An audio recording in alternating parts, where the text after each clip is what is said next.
A series of ads are attacking Republican congressional candidate Yvette Herrell and her stance on abortion. And some of those attacks, they're going as far as saying that Herrell wants to put rape victims in jail. Tonight, Target 7 investigation gets the facts. Here's Cristiana Ramos. I wish we could have eliminated all abortion in this state. Herrell supported a national ban on all abortions, with no exceptions.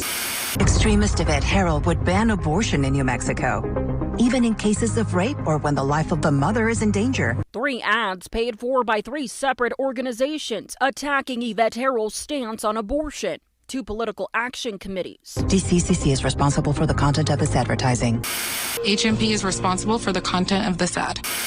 And Herrell's opponent? I'm Gabe Vasquez, and that's why I approve this message. There's a big gender gap here, both nationally and locally, where women are much more likely to be supporting Democratic candidates and men Republican candidates. KOAT political analyst Brian Sanderoff said the strategy is simple. The ad, I think, is intended to peel away some of Yvette Herrell's pro-life supporters. So let's take a look at the claims. For the most unfortunate women, Herrell said she was proud to criminalize abortion. And Herrell pushed prison time for women who get abortions, even rape victims. Target 7 is in the middle on this issue.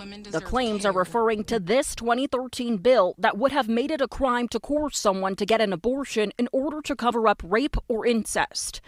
Herrell was a state legislator at the time and sponsored the bill. It never saw a committee, and had it passed, it would not have banned abortion in New Mexico. If someone coerced a woman to having an abortion to cover up evidence of rape or incest, in other words, cover up evidence of a crime, then that abortion itself would have been a crime. KOAT legal expert John Day says the ads don't tell the full story and that the legislation would have allowed prosecutors to charge people who were coercing women into an abortion. So the ads are, technically they could be correct, but there's a nuance to them that is not necessarily reflected in those ads. Attacking Herrell and her stance on abortion is not a new strategy. 2 years ago, Vasquez did the same thing, and Target 7 fact-checked then.